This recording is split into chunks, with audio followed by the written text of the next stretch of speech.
those who are involved in making it come to life. Join us as we go behind the door.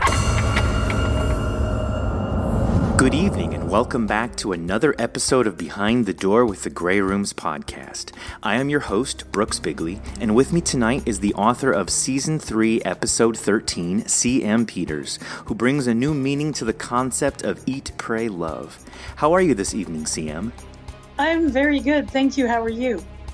I am doing well. I'm looking forward to this conversation. You wrote a really interesting story that we haven't really explored or done yet. Can I ask you, where are you from? Where are you at right now?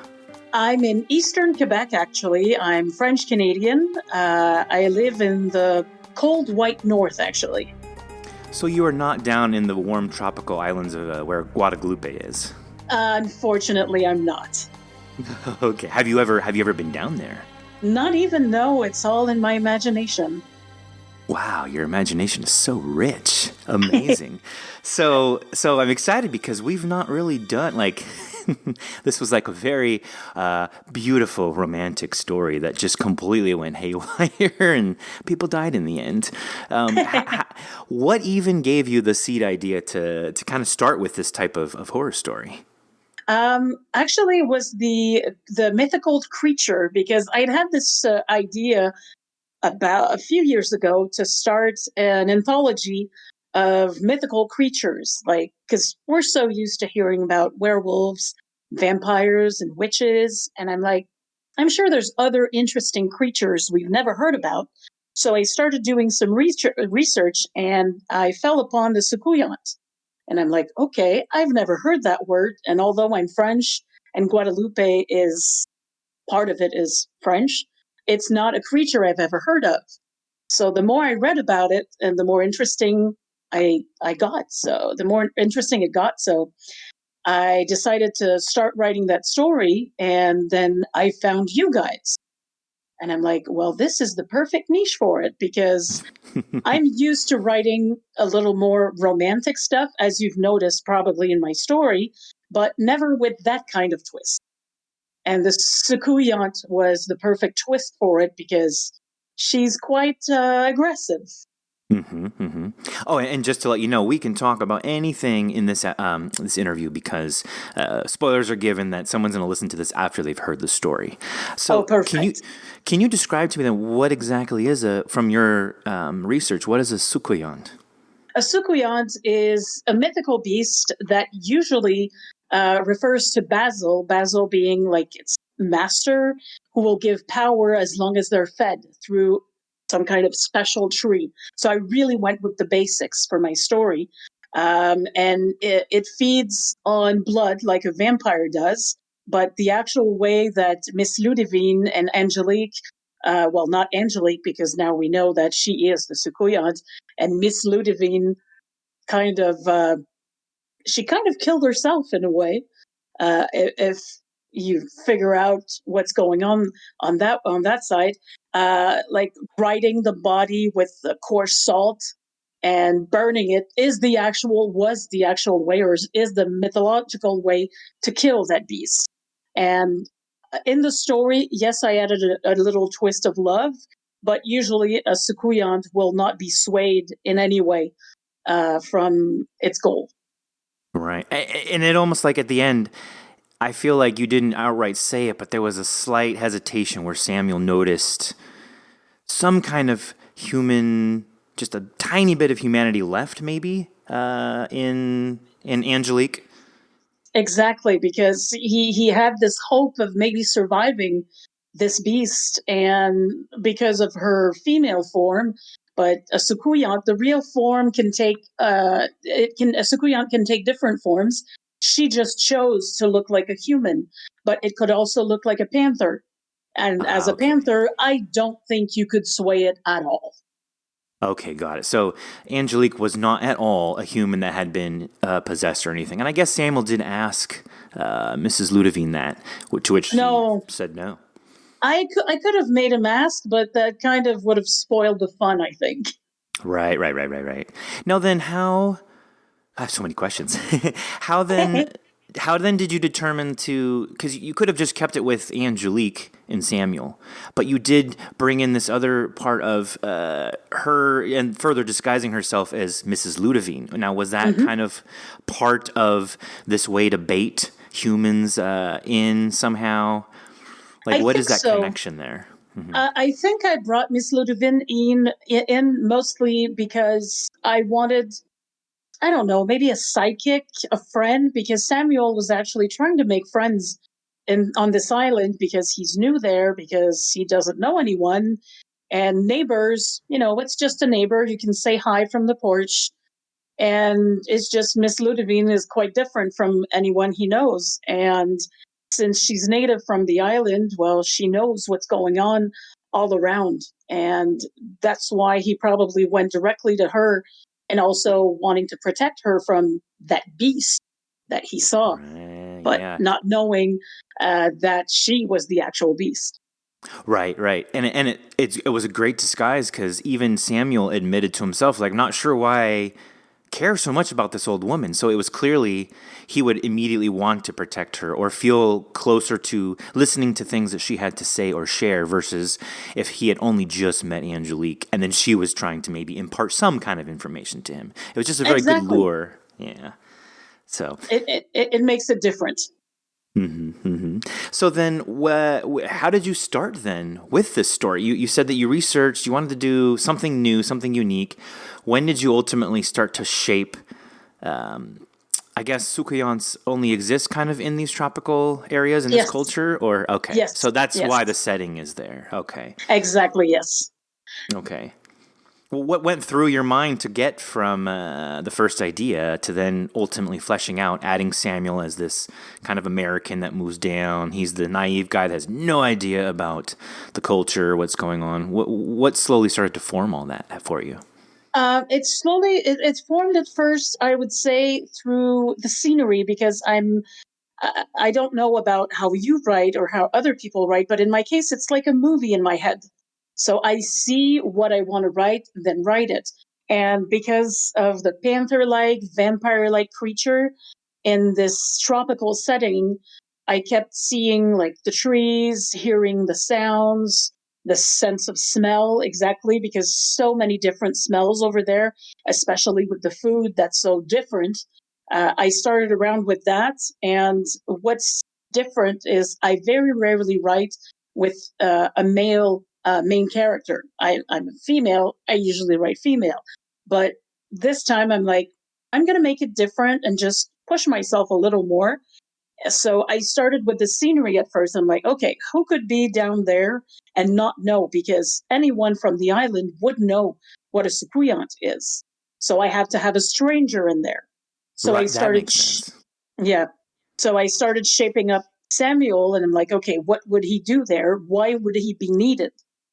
So that's how his story and the reasons behind him being there. And then the rest just came as the beast, as the nice neighbor, although she's a very different neighbor. Um, so I just went slowly, and the love part comes easily to me, but the horror part, I'll be honest with you, is not something that comes usually easily to me because I'm a scaredy cat. So I'm like, okay, I got to make this scary because I'd listened to some of your podcasts before, and I'm like, okay, we need to make it scary. All right, let's do it. And I went all the way. Well, yeah, and being a scaredy cat, you probably could write something more scary, let's say, than someone who's they're just not afraid of anything anymore, and they've just written so many horror stories. It's like, okay, what else can I write now that's scary? Whereas you're like, oh God, this is scaring me. That could presumably Exactly. make it more scary. So you're more authentic that way. Exactly, because I can play with my fears in some ways. Right. Exactly. I also noticed smell was a very integral part of the Yes. story, at least to me. And I wanted to ask why or how then did Mrs. Ludivine or Miss Ludivine give off this terrible stench, but Angélique did not possess that smell? How did that work? That worked because she has to wear a different skin, because the sucuyant can move from an animal to a human, but in a different way, it cannot move from human to human. It's not a possession. It's an actual usage of a body. So she Okay. had to like enter the body, and the stench behind using someone else's skin, if I could say it like that, the rotting of the insides, if I'm a little more graphic. Well, he noticed how So ugly she was. He commented that she was the ugliest woman he'd ever seen. He was like very like, wow, taken aback by yeah, that. she smells. She's not pretty, but she's nice. You put a lot of subtle clues, I think. You know, when you listen again, you're like, oh yeah, nope, that's she totally clued me in there. You just don't hear it the first time, maybe sometimes not the second time, but you definitely feel like you put a few little clues here and there, and this ultimately made the story very pleasurable to go from beginning to end. It was a very satisfying reveal, I think. Now, was this tree, this idea of the tree and Basil being in the tree on the island, is that part of the folklore of it, or is that your own touch to it? It's also part of the folklore, actually. If you look up Basil and Succulent, it comes together. It's like a master in some way that will give off power to someone feeding him. And that's what the Succulent does by eating somebody. Okay. Was the red fowl Basil? Or sorry, Basil. Was the red fowl Basil? Actually, no, you're not the Okay. first to ask, but it's just the sound of that bird is so irritating. I'm like, I have to put it somewhere because when I wrote the story, I'll admit to you, I used to live in a different area than I am right now in town. And there was this bird in a tree by my house that sounded like a Star Wars bird. I called it the Pew Pew bird, and he kept really distracting me. And I'm like, okay, why not include this? Because he's so annoying. So I looked up indigenous birds of Guadalupe and found this one. The bird is beautiful, but it has a very, very odd, I don't want to say song, a scream, because that's what it sounds like. So I'm like, Samuel could just be annoyed and or scared of that scream. Okay, okay, that makes sense. That makes sense. I But really thought Basil, that. to answer what your question, sorry, Basil does not take form in animals. That's the difference. Okay, okay, okay. So there's no. Well, then what form does Basil take? Usually, it's through the tree. The tree is Just an intricate part. okay, okay. All right, that makes. Then it was in the tree. Yeah, What was the deal with like turning into the ball of fire and then taking off into the sky, which happened in front of Samuel, but we also know it happened where the ball of fire came down from the sky that's the earlier in the arrival of story. this. That's the arrival of the succulent. It's all like I could open my research page if I still had it because it's been a while since I wrote this, but it's all part of the folklore as well because it's a way to arrive, a way to get into their powers to those who have dedicated their lives to Basil. It's a form they can take to travel. Okay, okay, I see. Now, she, or excuse me, because I'm thinking Angélique, the Sukoyant, did it take over and Miss Ludivine's body before or after Samuel shows up? Like, did Samuel meet her and this was already the Sukoyant? It was already the succulent because of the stench. That's right. So Okay. Yes. Yes. Yes. because if you remember, there's another murder earlier in the story where you hear screams and bones and everything. That's another murder. So she's already there when Samuel joins in. She just has her as soon as he comes up to her with food, with to Miss Ludivine slash Angélique, she sets her eyes on him. Her goal is him now. Okay. Okay. And interesting how it turns into instead of then using Miss Ludivine directly or the guise of Miss Ludivine to trap him or ensnare him or get him, she then resorts to Angélique and then meeting him, once a week at this bar and basically just kind of tantalizing him and just drawing him in closer and closer.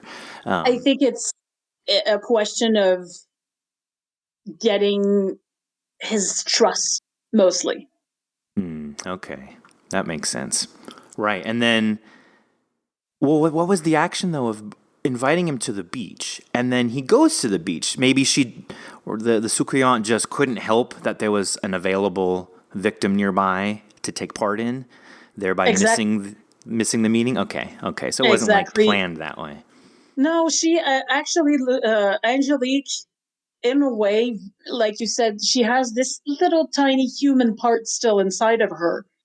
But if there's food nearby, it's like similar to a vampire. The blood sings. They hear it, they must go to it. And that's what she did. And Samuel was lucky not to die on the first meeting at the beach because she found someone else to eat.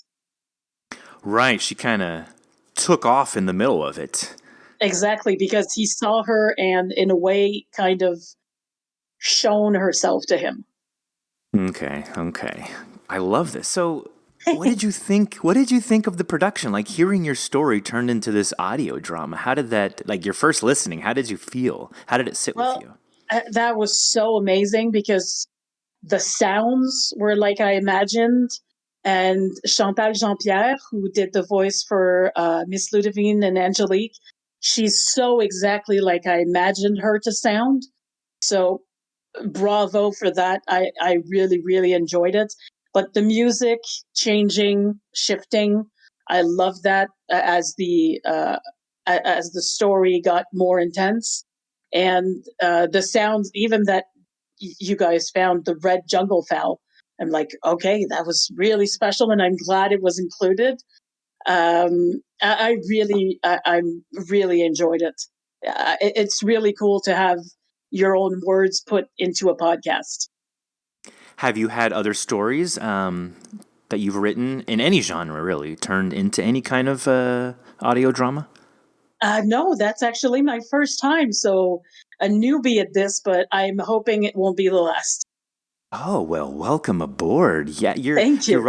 your writings I think would translate very well to audio drama if you write similarly in other, fashion. And again, I realize you're saying that you don't usually write in horror, so I'm just kind of being more broad here. But you have really good descriptors and just the ways that the characters talk out loud to themselves versus to other people. Very, very good writing. I think that's very pleasing in audio drama format. Thank you so much. That's so kind of you. Yeah, there was equal action, equal talking. Like it was very, very. I would think that you've been doing this for a while to get stories onto audio drama. So I'm shocked. I didn't know that this is your first one. Welcome to the rodeo. Well, thank you. I've had someone actually do some voicing over a few sentences, but not a whole podcast. Okay. Well, so then what do you typically write? Like, what is your genre? Just romance or? No, I've written a lot of different genres. Coming of age, romance. I've written suspense, fantasy. I have a fantasy series that's been out for like a year. I've written and edited erotica as well. I think horror was my first time, probably not the last, but I try to just go with the flow, go with what inspires me at the moment. I'm like right now, I'm writing a story set in 1915 in New Orleans. So I like historical stuff as well. I love doing the research part to be as accurate as I can be. So, yeah, but the closest to horror I've done is a suspense in a haunted mansion. So it's not horror because there's no gore. It doesn't have to have gore to be horror, but it was the closest to it. A little novella I put out about 2 years ago.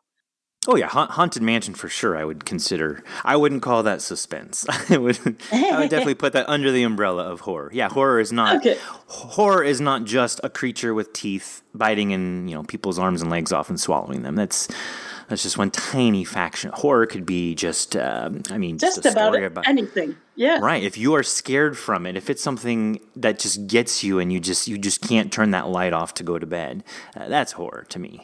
So. Yeah. Even unpaid bills can be considered horror, I suppose. They just sit there on the table waiting for you to attend to them. That's a terrible horror story. That means I live in horror every single day.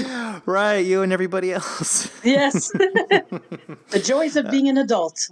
Yeah, there you go. The horrors of being an adult. Yes, I should say yes. So do you find that you enjoy horror? Like, do you watch horror movies, read any horror novels? Are you familiar with any other types of horror? I've read a lot of Stephen King in my youth. I read a lot of, and I knew I would forget his name. Clive Barker, is that it? Or he does movies? I'm confused. Yes. Yeah, I've read some of Clive Barker's as well, but as I grew older, I got less into horror and more into historical, honestly, and fantasy as well. Watching some, I'm a wuss. I'll be honest, I'm a wuss.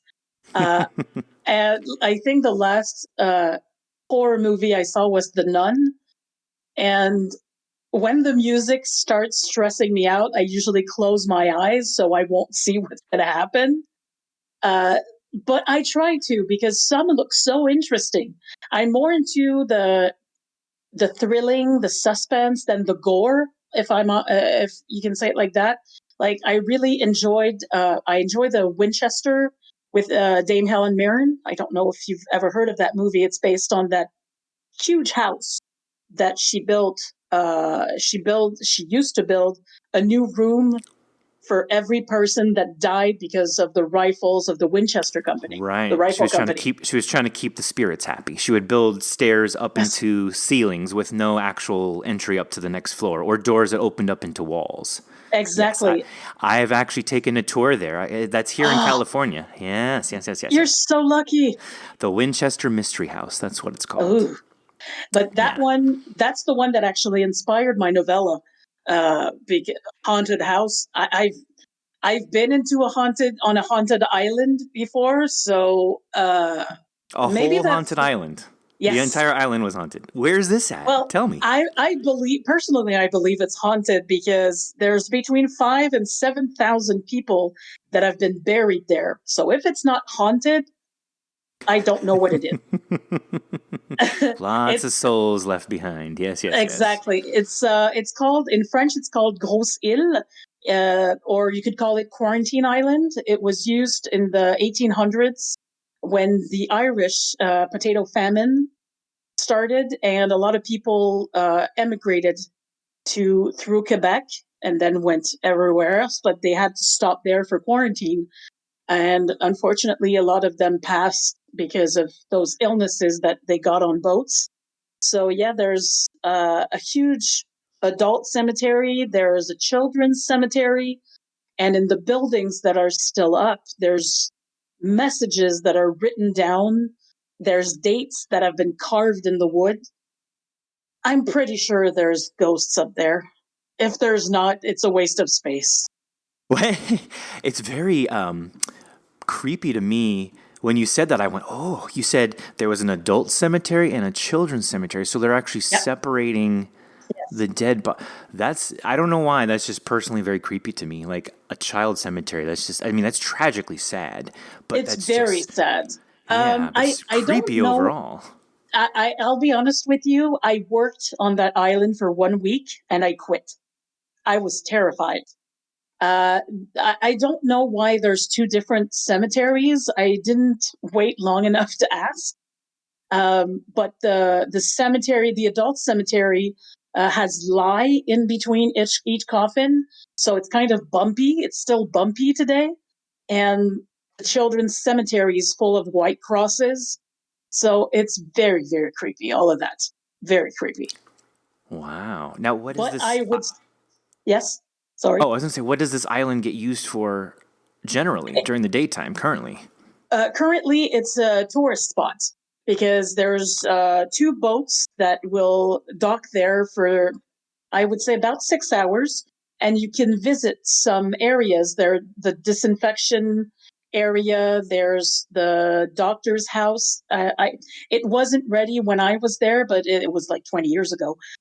So now you can visit the doctor's house. You can visit the hospitals. The only place that's not available to visit is the labs, because those were used until the 40s for actual experiments.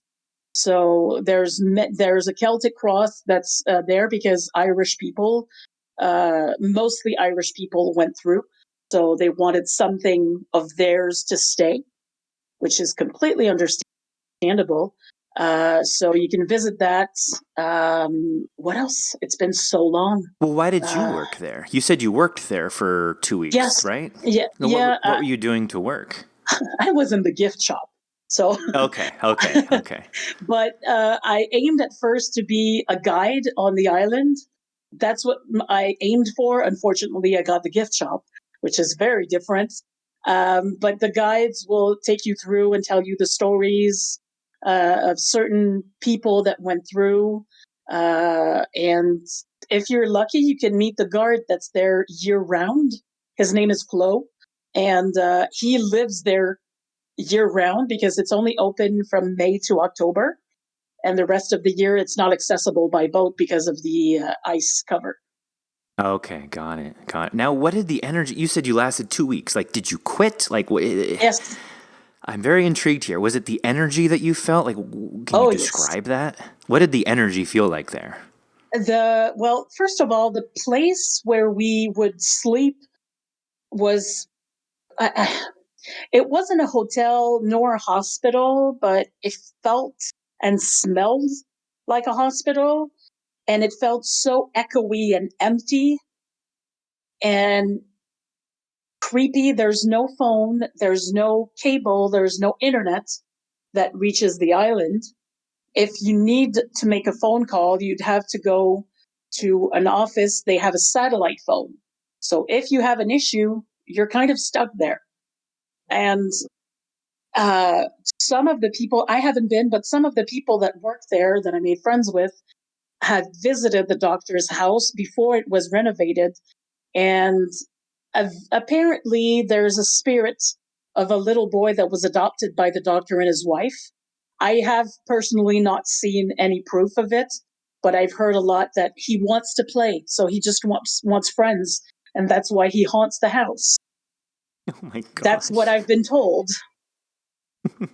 And the churches, I don't know if you're a church person or not, but whether you are or not, the feeling usually when you get into a church, it's like it can be like reassuring or creepy if you don't believe.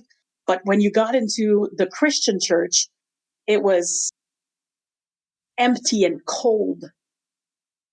It was very strange, and the Protestant church was not up to visitors because it was up on a really steep hill. So yeah, I felt I didn't feel alone even when I was alone on the island. So if that tells you anything, I'm pretty sure it was haunted. Well, in a roundabout way, I can possibly relate. I live in the San Francisco Bay Area, and we have Alcatraz Island out here, which Oh is yes, just you do. now, right, it's just a tourist trap. So I've been Yes. there, multiple times over my life. But the last time I went as an adult, maybe 4 or 5 years ago, yeah, just fully understanding how the world works nowadays versus just being a kid when I went previously. So as an Yeah, you adult, see it with different eyes. right. So I felt, like you said, there was just coldness, and I felt like so much sadness in the air. I mean, we're talking about Hmm. convicts that lived here. People also died. Just all of the anger and resentment that energy is. I feel is still there on that island. You just get on the island, no matter how sunny and warm the day is, you feel cold, and Yes. you just feel this. How many other eyes looked upon what you're looking at, and they were angry, or they were trapped, or they were sad. You just feel it, and it's such a Exactly. weird energy. Exactly the feeling I would describe for Quarantine Island. It's the exact same thing. And you had to sleep there overnight. Oh my god. Yes. For seven long days, 7 long nights, I should say. And you Right, can't right. even have a roommate. We're all allowed one room, but no roommates. So that's even creepier because you can't share your fears with anyone. Right, right. You're all alone. Oh, that's amazing and creepy at the same time. I'm surprised Yes, you very haven't written much. a story about the island. I have. It Oh, was you not have. that well. It was a while ago, and unfortunately, I posted it somewhere where certain Irish people didn't take it that well, and my goal was not to offend, so I took it down. That's And very maybe courteous. Yeah. someday I'll rewrite it as biography, maybe, but not as a fiction story, just to not to offend anyone. Yeah, that's very respectful of you. That's very, very Yeah, nice. I don't know that many other I'm not any personal authors I know, but I feel like I could see an author writing a story and then saying, "Well, wait a minute, people, get over it. This is just my version. This is what I wrote." And blah blah blah. Like yeah, but that's very respectful that you would pull it down. I'm not a fan of arguing over the sake of 7,000 people that actually did pass away there. That Right, really happened. exactly. Right. You're a normal human being. Exactly. I try to be. Thank you, thank you. So, without revealing like your day job, how much a part of your daily life is writing? I actually don't mind telling you that I'm a radio host. So Okay. that's what I do daily, and I'm a sales rep as well for my job. But I would say writing is my evenings. That's what I do. My evenings, my weekends. I want to say that I'm a part-time author. I wish it was full-time. Unfortunately, it's not a possibility at the moment, but it takes most of my free time because I have so many projects on the table that I need, and it's not just that I have deadlines, it's a need in my life to write. Got So, it. yeah. Well, that's So, kind of the mark of a true writer, right? I mean, if you feel like, okay, I think maybe I need to sit down and write today, versus like, oh my god, I need to get this out. Like, where's the time? I got to find the time. Like, it sounds like true yeah, writers. It's a calling that you're always trying to keep up with, versus that like you need to be pushed along to do it. exactly. The last year has been difficult on that because I had a massive writer's block that lasted 11 months. Oh boy. Yeah, that's not fun at all. I've had a 6-week one, but 11 months is very long. So now everything is coming out of my ears. So I don't have enough time to write. Well, how did that I, happen? Like, what did you do for those 11 months when you just felt like you couldn't write anything? That's a long time. I suffered. Oh, I'm sorry. No, well, honestly, I tried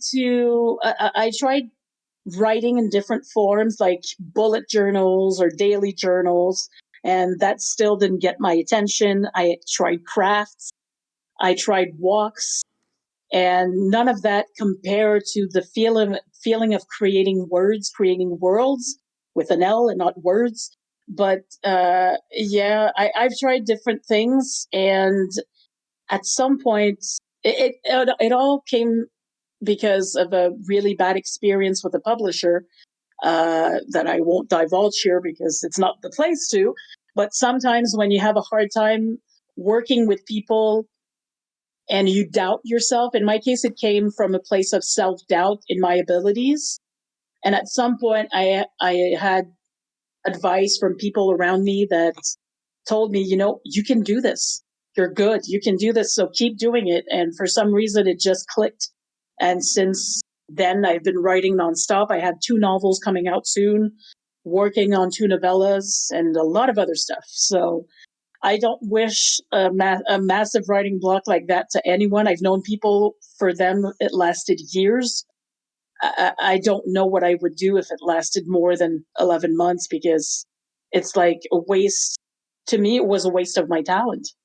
Yeah, and doubting yourself like intrinsically, like you wake up in the morning and instead of saying I am a writer, you wake up and think, I guess I'm not a writer anymore.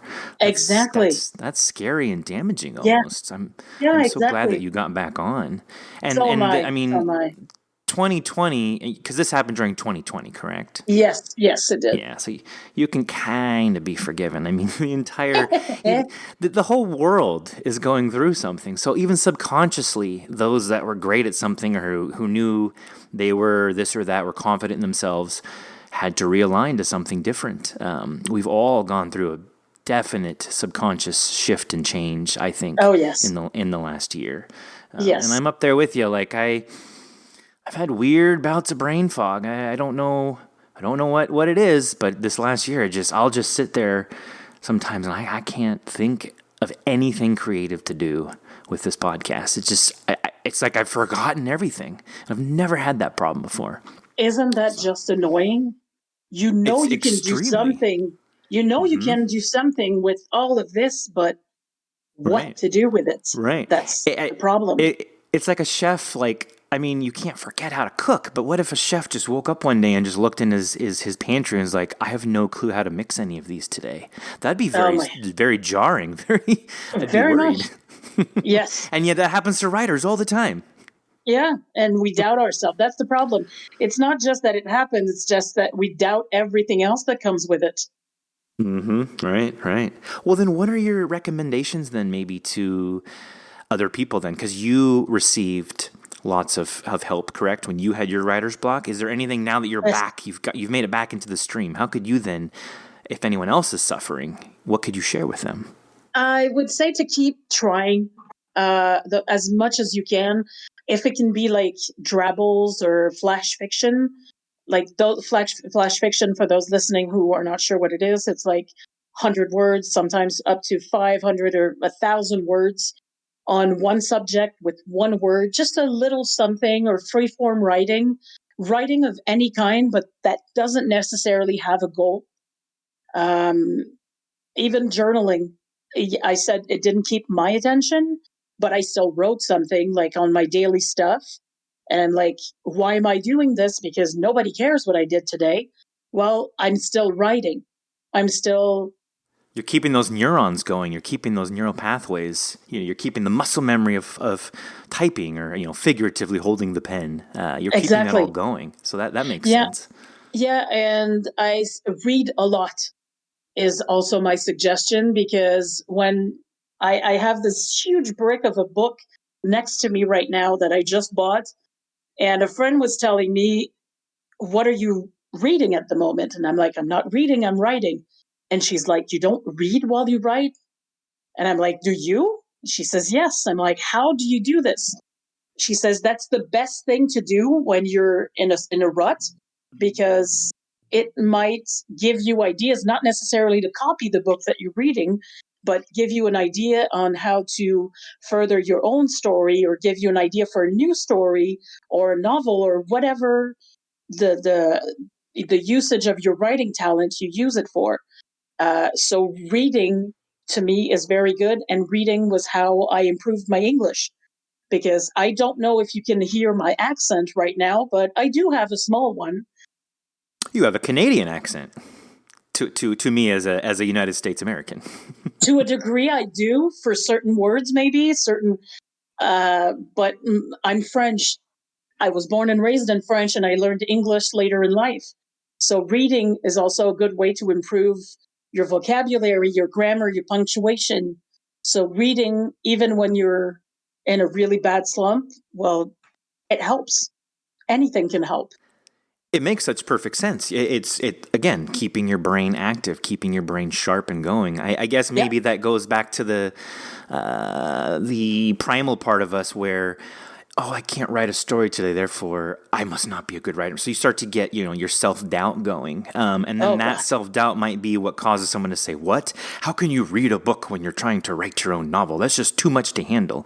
Whereas a good writer tells you, "Yes, you should be reading while you're writing. That's what helps you do it." I try to do it as well, but sometimes I'll look at my book and I'm like, oh my God, I want to write so much, but I want to read so much at the same time. So it's becoming like this horrible choice you have to make. Do I finish my story, or do I read another one?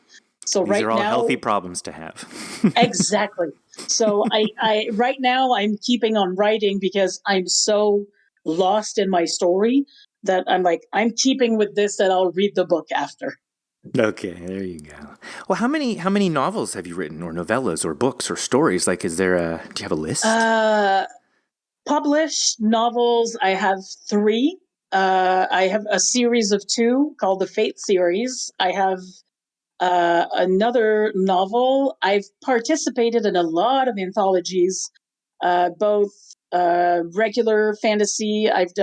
We've done, uh, I can say, a horror anthology a while back with the Story Penners. It's a group of writers, and we usually uh, give the money that we make to a charity. For each book, it's a different charity. I've edited certain, and I've done some erotica as well.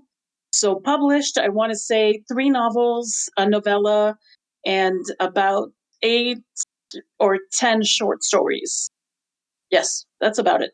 I'm looking at my bookcase at the moment to try and figure out how many there are. Do you have a website where fans and listeners can find your novels, or like any? Are you on Amazon? Like, where could people find your books? Yes, I'm on Amazon under CM Peters. I have a blog as well where I can talk about my stuff. I have a Facebook page, CM Peters Author. I'm on Twitter, Charlie M. Peters. So now you know what the C means in my name. And I'm also on Instagram under Author CM Peters. So you can find everything about my books and the upcoming projects I have as well. Perfect. Excellent. Okay, that's cool that you're active that way. Some authors are great and release books, and they don't have really anywhere to kind of showcase that stuff and just rely upon publishers.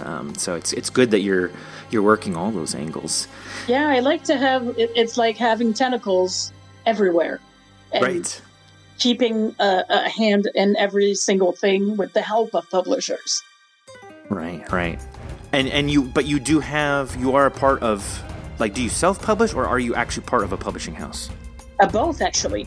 I started with self-publishing, but I just joined Fiery Vision Publishing. It's a small publishing company that's set in Virginia, and they publish just about any genre so far. I have an upcoming novel with them on the first Tuesday of April.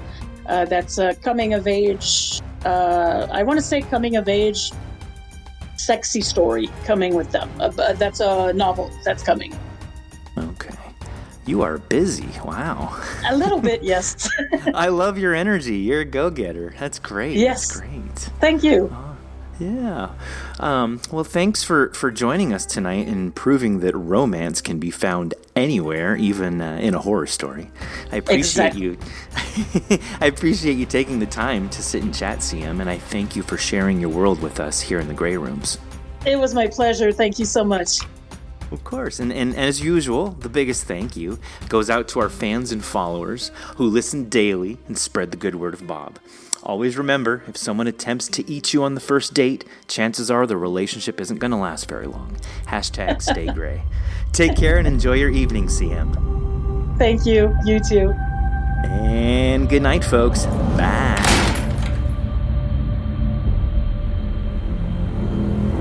Join us each week after every episode for another edition of Behind the Door.